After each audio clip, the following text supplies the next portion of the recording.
Welcome back. It's been very rainy and wet here in Northeast Kansas. My last video was May 15th and it's been raining pretty much every day since then. This is the first day that I've had a break longer than like an hour or two that I just felt a sprinkle. No joke. Let's see if I can even get through this without rain. Let's start in the greenhouse. The greenhouse is dark and empty. I decided last video that I was gonna try to plant everything, and as of this weekend I planted everything that was sprouted and doing well. That is all just dirt that had seeds at one point that never sprouted, with a couple exceptions, but yeah, it's dark and nothing's really happening in there. I have started the rain barrel project that I kept talking about. If you want to learn more about how I decided to do my rain barrels, hit that like button, comment down below, let me know if you want me to do a tutorial on how I decided to do the rain barrels with the type of rain barrels that I purchased, and I will do that with a future video. So let me know if that's something you're interested in. Let's move on to the potatoes. Okay, you might notice that there is a gate over my potatoes now.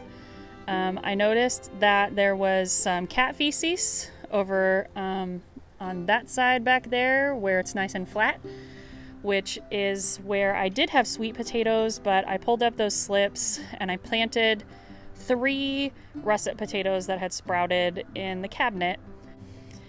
But these potatoes that I planted first are doing lovely. They're absolutely beautiful, and I actually used a dog cage to make it to where I still had access to get into the potatoes and weed, or you know, just get in there if I need to. So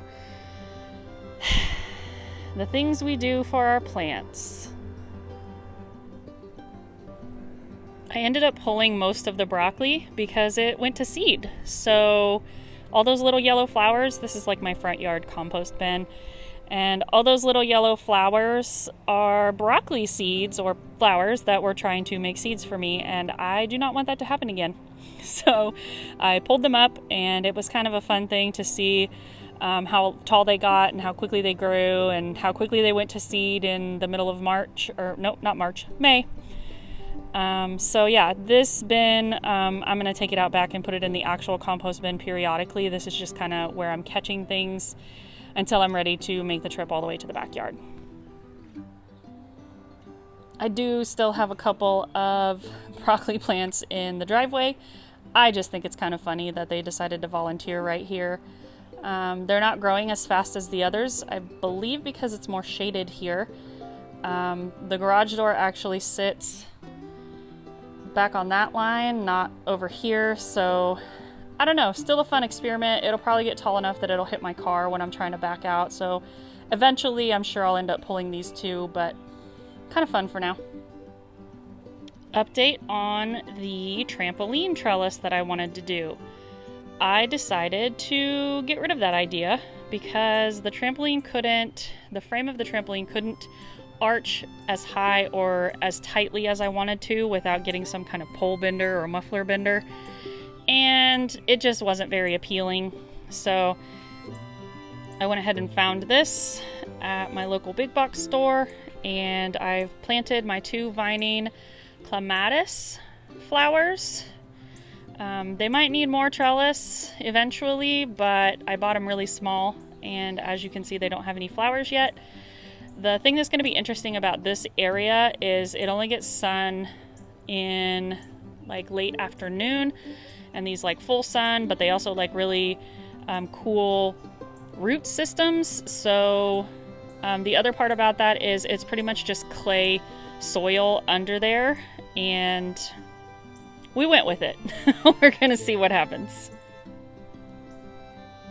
My oregano is getting really tall. I noticed the oregano at the big box store I was at today is also kind of tall. I'm not sure if it's just because it rained so much or if it's trying to bolt on me.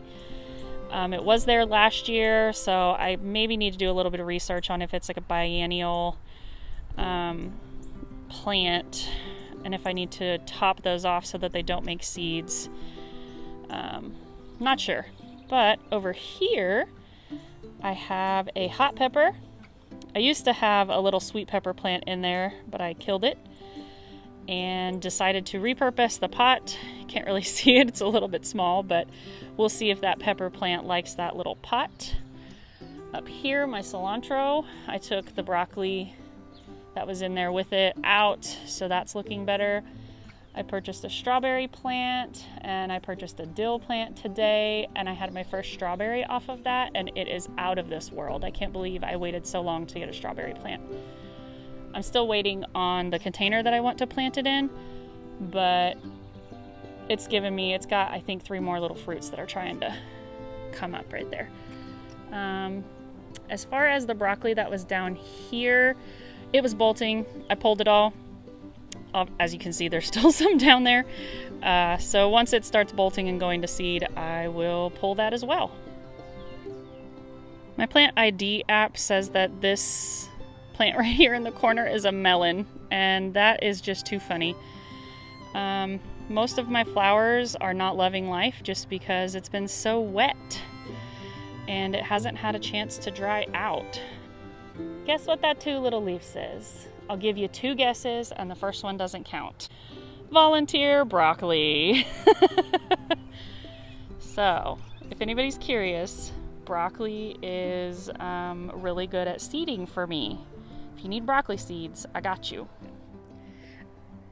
I was under the impression that straw mulch was the best kind of mulch to keep the ground moist and, protect your plants and all those things. So I did it.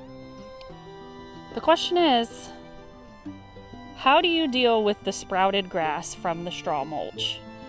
As you can tell, I have tons of it. I just bought bales of straw from my local hardware store, threw it down, and then it rained for a week straight, and here we are today. So how do you deal with this? Let me know in the comments. Okay, this corner here is the Burpless Cucumbers that I purchased and I thought was 3 plants, and I tried to separate them and then I got worried and stopped, so I may end up having to sacrifice a plant or 2. I'd hate to dig them up at this point. They're doing pretty good. Beyond that, there's 2 cucumber plants that I sprouted in the greenhouse. We'll go around the trellis and get a better look at that in a minute. Over here, I have 2 long bean plants, and they're looking pretty good. Kind of waterlogged, but looking all right. There's a little fly on that one, just trying to give you a better angle of the long beans. Peas, oh peas, oh peas, oh my. I finally have blooms on my peas. They're obviously just distressed as everything else with all the rain. So they're hanging in. Finally getting a little taller. Kale is loving life. I should probably harvest from it before it gets too warm. Over here along the side, you'll notice little tiny green plants. Those are cucamelons, and I'm super excited. I had those last year. I got seeds from M.I. Gardener, and they're just cute, tiny little grape-sized fruits that kind of taste like a cucumber, but they look like melons. So that's how they get their name, cucamelon. They're also known as Mexican sour gherkins. So one of them I actually grew in the greenhouse. Let me try to zoom in for you. Okay, that individual one that's right there, there's one that has 2 or 3 in a group, and then there's an individual, and that's the one I grew from seed in the greenhouse. The others are just from seed outside, and I'm loving that you can't really tell the difference. So I call that a win. And here's a little bit of a closer view on my cucumbers that I sprouted myself. I knew I could do it. I just kept making mistakes, guys. All right, to the pepper bed. Okay, peppers are not overly fond of excessive watering. So this week has been a little stressful for these plants, I assume. We have one plant over in the corner from last year. I don't know if it's going to produce anything. I probably didn't give it what it needed enough through the winter. So we'll see. It's got leaves. You can't really tell. What did I say? 1, 2, 3, 4, 5, 6, 7, 8, 9, 10, 11, 12 pepper plants in this bed. Peppers like to hold hands, so they like to be planted pretty close together. So I did that, and there are 3 hot pepper plants in here, which could get tricky if I try to save seeds, but I didn't care, so we went with it. My niece's radishes are not loving the amount of water they've been getting, but at least they're getting a little bigger, so good there. And none of these peppers did I start. Well, actually, I take that back. The one from last year I started myself. This view does no justice. Depth perception is interesting to try to capture on camera, but with all of the seed from the straw, you can't really tell the onions and the garlic in the middle, and the tomatoes on the left, and then baby tomatoes on the right. So that's kind of disappointing. So I guess I have to pick up the tripod and give you an aerial view. I did just come out and prune my tomatoes. This side's going to be single stem. This side's going to be more of a bush type. At the big box store I went to today, I found a determinate tomato, which I don't think I have any other determinate tomatoes. So I was like, I want at least one that maybe might produce a little sooner than the others. And my little tip to find one that has multiple in the container when you buy it is why there's 2 of them. That tomato I started from seed. Not entirely sure what it's going to be because I didn't have a marker. This is a rose tomato, Mr. Stripey tomato, and aroma tomato. So we'll see if those do anything. They've been hardened off. They've been outside a few times and got completely soaking wet and drowned, but they didn't wilt. So I decided I was just going to put them in the ground. Fun times. Fun times. Okay, now we're in the back garden bed. Looks like there's some Virginia creeper in that corner, which is not my favorite. But that is going to be where the rain barrel is going to go, and it'll just collect water from the sky instead of a downspout. More of the same back here with the straw grass, guys. Nobody told me that this was a possibility. Nobody warned me, like, hey, be careful, there's gonna be a lot of seeds. And then after I did this, I was watching a Roots and Refuge Farm YouTube video. Shout out to Jessica Sowards. And she was like, yeah, it's totally fine. It's just the grass that comes with the bale of straw, and it's just on top, and it'll be completely fine. And I'm like, girl, what is fine for you? Because this is a lot to me. So I did just plant this eggplant right here, and I must have ripped too many roots, so it's not too happy with me. And I buried it super deep accidentally because I had just buried tomatoes.